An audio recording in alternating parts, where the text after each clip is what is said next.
Bonsoir, pardon. Bonsoir, bonsoir. Je suis très contente de vous voir ou de vous revoir ce soir. J'ai l'impression que les, les sujets qu'on qu'on traite dans ces lives vous font hyper plaisir parce qu'on reçoit des super gentils commentaires très encourageants qui disent continue, raconte-nous les histoires du vin. Alors voilà, je continue et ça me fait hyper plaisir. Alors aujourd'hui, sujet un peu plus technique, mais que comme d'habitude je vais rendre pas du tout technique et très accessible au contraire, c'est qu'on va parler du fût de chêne. Évidemment, tout le monde a déjà vu écrit sur des étiquettes limite un peu vieillottes, vieilli en fût de chêne. Alors c'est censé être un argument marketing très percutant. Bon, honnêtement, ça ne se voit plus beaucoup. C'est plutôt sur la contre-étiquette que les viticulteurs ou les viticultrices indiquent la manière dont a été fait le vin et si oui ou non le vin a eu un petit passage en fût de chêne qui voilà pour tel ou tel vin. En tout cas, voilà, vieilli en fût de chêne, c'était censé à une époque être une sorte de gage de qualité qui n'est pas forcément aujourd'hui perçu en tant que tel. Alors juste pour revenir un tout petit peu en arrière, historiquement, le fût de chêne, c'était juste un contenant, c'était un récipient.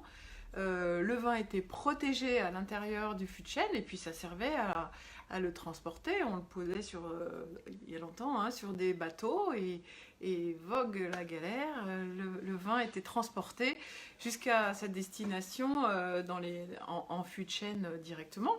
C'est les Anglais en fait qui ont commencé à mettre le vin en bouteille. En fait, ils recevaient les cargaisons de fûts de chêne ça arrivait dans les tavernes à Londres et puis après il fallait vite le boire parce que finalement il s'abîmait très vite. On n'était pas encore au progrès de l'œnologie des années 50-60 du XXe siècle. Qui a permis de faire progresser finalement d'arrêter les bactéries de proliférer et que le vin tourne au vinaigre, etc. Donc au départ, le fût de chêne était vraiment juste un contenant. Et puis petit à petit, on a compris que en fait, le vin qui restait dans les fûts de chêne longtemps, mais finalement, il était meilleur au bout de quelques temps que juste au départ. En fait, on s'est rendu compte que ça l'affinait, ça lui donnait, ça affinait un petit peu les tanins, ça gommait un petit peu le côté rustique finalement, en affinant les tanins. Et puis petit à petit, tout ça au fil du temps, c'est amélioré. Et puis aujourd'hui, on maîtrise beaucoup mieux évidemment ce que peut apporter le fût de chêne dans un élevage. Alors, sachez quand même que la plupart des vins n'est pas élevé en fût de chêne. La plupart des vins sont élevés en cuve, qui du coup ne donnent aucun arôme et n'apportent rien de plus. La petite partie des vins qui sont, on appelle ça élevage, on appelle ça vieillissement. Alors, vieillissement, ça ne veut pas dire qu'au final, on va avoir un vin qui est vieux un peu artificiellement, juste parce qu'il est passé en barrique, c'est pas du tout ça. C'est pour ça que personnellement, je préfère le terme d'élevage plus que de vieillissement, parce que finalement, élever un vin en fût de chêne, ça peut durer quelques mois, ça peut durer pour certains vins plusieurs années, selon de quoi il s'agit, mais voilà, c'est pas non plus un vieillissement, c'est vraiment plutôt une période de l'élevage qui se passe en fût de chêne. Voilà. Alors, il faut quand même savoir aussi qu'un fût de chêne neuf, ça coûte très cher. Ça coûte à peu près, il y a peut-être des viticulteurs là qui me diront le contraire ou qui affineront un petit peu ce prix. Je vois qu'il y a Guillaume Legout par exemple qui nous regarde. Dis-moi Guillaume si c'est vrai ou pas. Mais un fût neuf, ça coûte à peu près 650 euros. Et 650 euros, ça représente à peu près 300 bouteilles de vin. Ben, 650 sur 300 bouteilles. Imaginez combien ça peut représenter. Voilà, Guillaume Legout dit 650 euros. Laurent David qui fait des vins très haut de gamme, 1200. Alors j'imagine, et d'ailleurs je vais vous en parler un petit peu, c'est vrai qu'il y a évidemment, c'est comme dans n'importe quelle gamme, il y a des fûts qui sont faits avec des vins, des douelles d'une provenance beaucoup plus premium que d'autres. Il y a le chêne américain, par exemple, qui n'est pas la même essence que le chêne français. Tout ça, ça a des incidences forcément sur le coût du fût final. En tout cas, ce qui est intéressant de savoir quand même, c'est que un fût peut être utilisé la première fois tout neuf, et puis après, au fur et à mesure des millésimes suivants, si on réutilise les mêmes fûts, finalement on va amortir ce coût sur plusieurs millésimes. Voilà. Donc ça, il y a aussi des tonneliers qui font certains fûts, mais en quantité extrêmement limitée. J'ai le souvenir d'avoir visité la tonnellerie de Taranceau, par exemple, et c'est impressionnant comme il peut y avoir alors ceux qui sont vieillis beaucoup plus longtemps avant d'être transformés en tonneaux.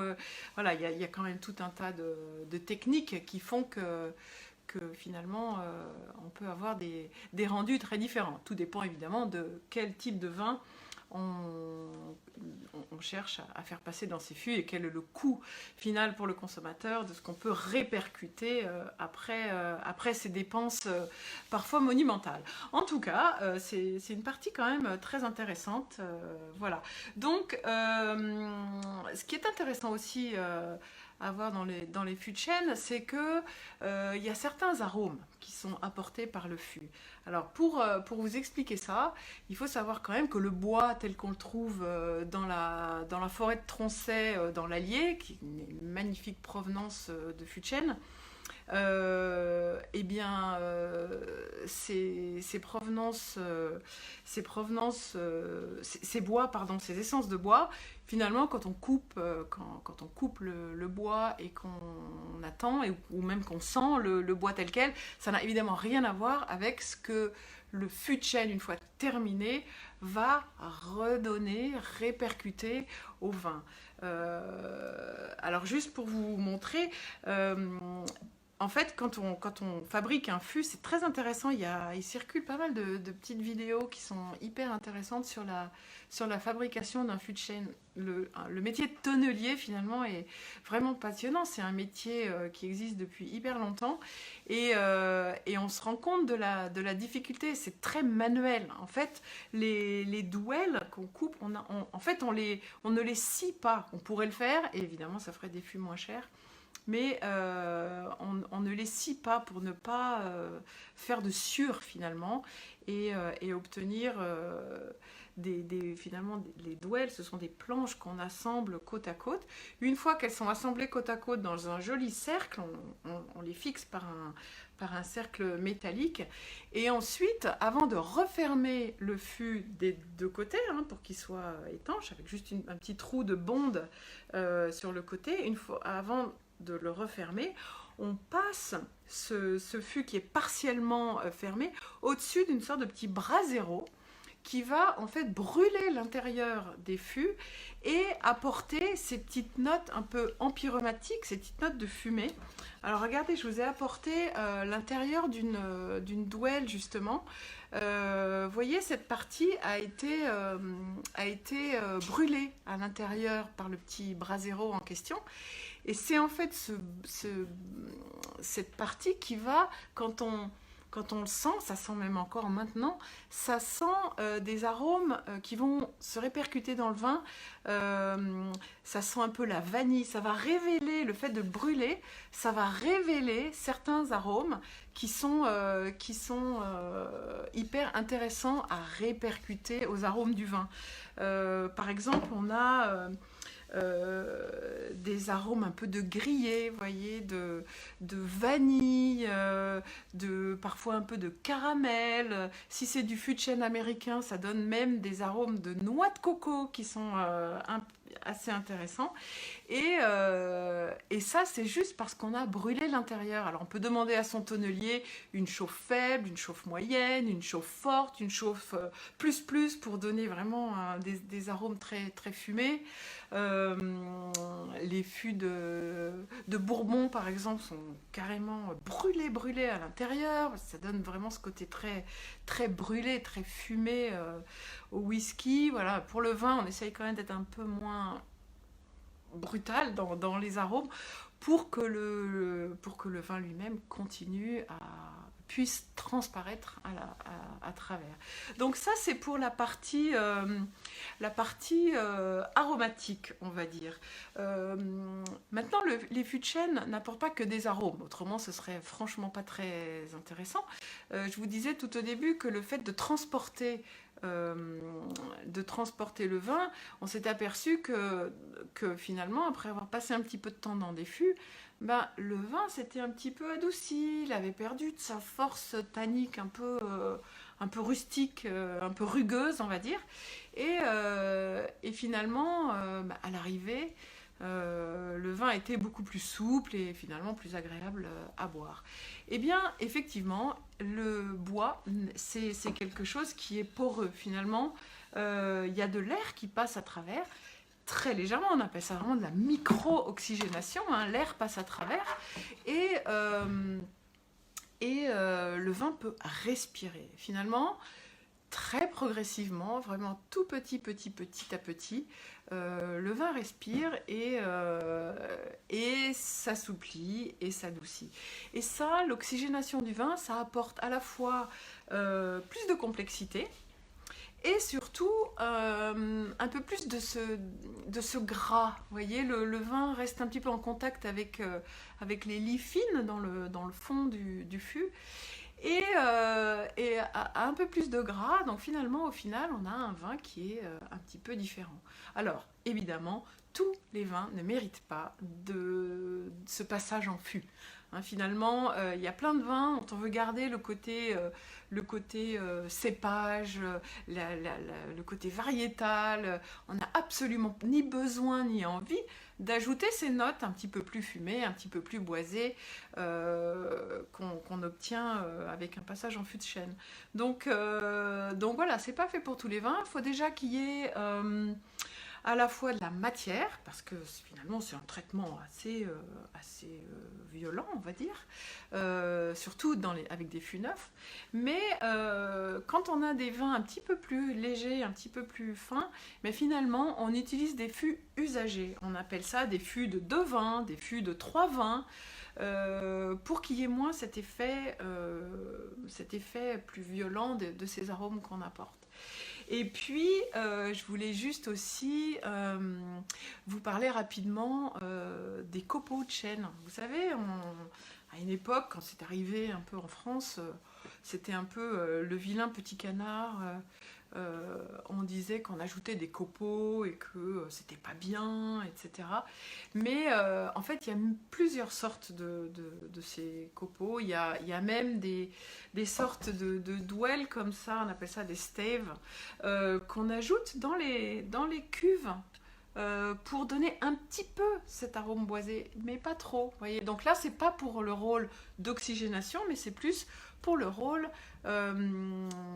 d'affinage de la gamme aromatique du vin au final, par exemple. Et puis, donc il y a ces staves, il y a aussi des copeaux qui sont plus ou moins gros, et en fait, c'est juste pour donner un léger contact. Mais la plupart des copeaux, finalement, ne se sentent même pas. On ne ressent même pas le côté boisé parce que finalement c'est un petit peu plus comme une poudre qui joue le rôle d'affineur finalement. Pas du tout pour boiser, mais juste pour arrondir le vin, pour lui donner ce côté plus lisse et plus agréable quand on déguste un vin plutôt jeune en fait au final. Donc voilà, ça c'est juste un peu pour démystifier. On en utilise dans le monde entier, on l'utilise en France aussi, hein, c'est pas du tout interdit. Et ça se compte en milligrammes, hein, c'est vraiment des toutes petites quantités. Voilà, et puis après, juste pour finir, avant éventuellement que vous ayez quelques questions à me poser, mais juste pour finir, il y a des fûts de chêne de toute taille. Il y a même les gros là, qu'on appelle des foudres, qu'on trouve dans certaines régions. Il y a aussi des fûts plus gros, et c'est très à la mode en ce moment, parce que justement le ratio est très intéressant. Le fût ne marque moins le vin si le fût est un peu plus gros, donc on appelle ça des demi-muits. Alors selon les régions, ça peut faire 400 litres, 500 litres, parfois même 600 litres. Mais la majorité des fûts de chêne font soit 225 litres, c'est ce qu'on appelle les fûts, les barriques bordelaises, 225 litres, et en Bourgogne, ils font 228 litres. Et ça s'appelle une pièce. On ne dit pas un fût en Bourgogne, on dit une pièce.